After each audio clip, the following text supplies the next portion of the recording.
Hey ladies, I'm your host Rebecca, and my goal is to lead women towards faith and confidence through the bumpy roads of life. Welcome to the She Bold podcast. Hey ladies, and welcome back to the She Bold podcast. Today is episode number 10. Stop limiting God. Everyone in this world has goals and dreams. It goes from small to big, right? Some might dream to travel the world, other might dream to become a billionaire or whatever it is. But as believers of God, we have the right to dream. Actually, we must dream, but we can't let our dreams get in the way of God's will for us. There'll be time that our dreams align with the purpose of God for our lives, meaning God Himself put that dream within you because He wants you to start picturing what He has for you for the future. But there's other dreams that comes from our own worldly desires, or that comes from things we've seen on social media or whatever the source. The danger with the ones that do not come from God is, yes, it will get in the way of what God is trying to do in your life, but it is way deeper than that.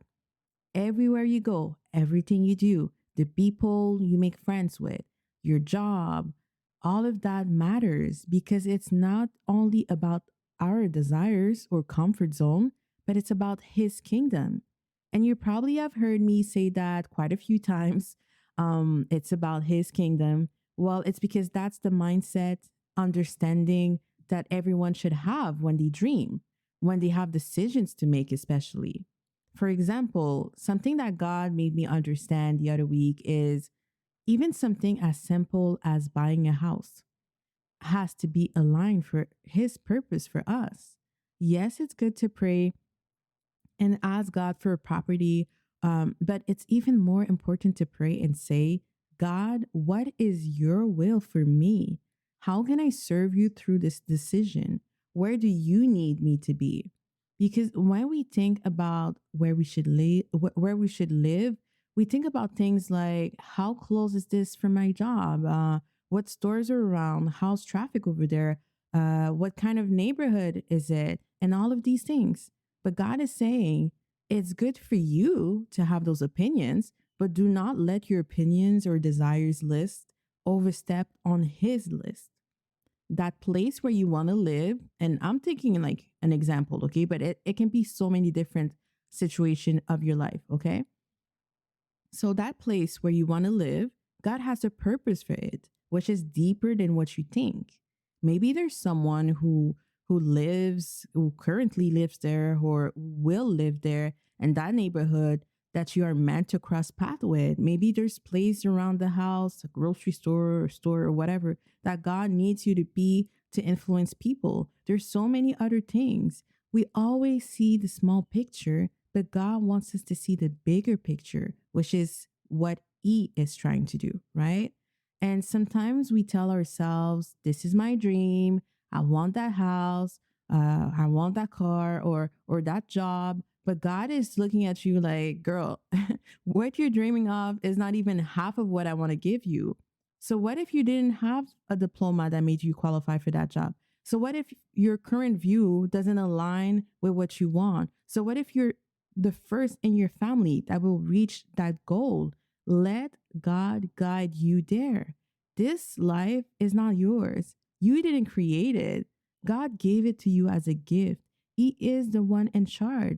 So stop fighting against what He wants to do in your life. Stop thinking that you're going to be stuck in your current situation or anything that is similar to that. Remember how within one day Joseph got pulled out of prison and was put in charge of the entire land of Egypt by who was his enemy in the past, right? Remember how God chose David compared to his brothers who looked qualified?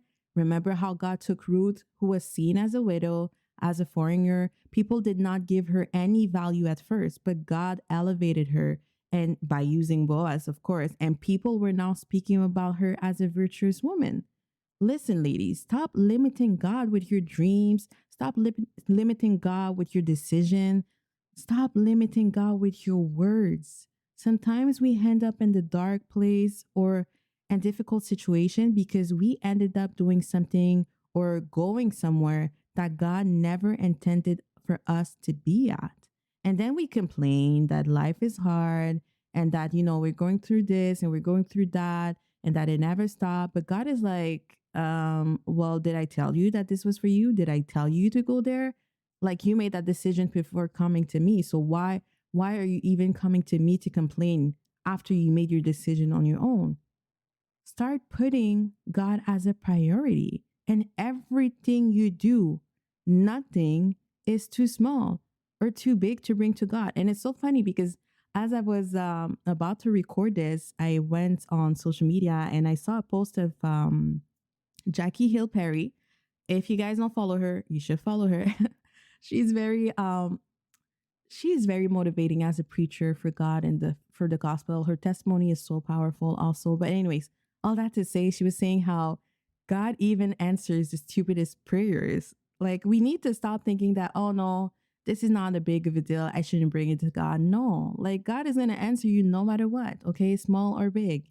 He wants you to surrender it all to Him. So continue to pray and ask for His guidance and see how He's going to blow your mind, how He's going to bless you, how He's just like you're going to have blessings that you never thought you could receive. You're going to have jobs that you never thought you could qualify for. He can do so much in your mind, like so much in your life and your mind and everything. He can change you. He can restore you. Like there's nothing that cannot be done when you give everything to God. He will take it and He will tell you like you should have done this earlier because look what I'm about to do with you. Okay, ladies? So when I say stop limiting God, stop limiting Him in everything. And I pray that this advice is really something that you're going to apply to your life, that you're going to apply to your mindset, that you're going to apply in every single thing you do, and that you're going to share around you and motivate people to do the same. Because at the end of the day, whenever you hear a word from God, it's not meant to just keep to yourself. Well, it depends on the situation, right? But you know what I mean? Like an advice like this one, I think it's important that you share it with the people around you, because at the end of the day, you want to love your neighbors as yourself. You want to help them. You want to just bring them closer to God the best that you can. All right. So I will see you on the next episode and you have a blessed day.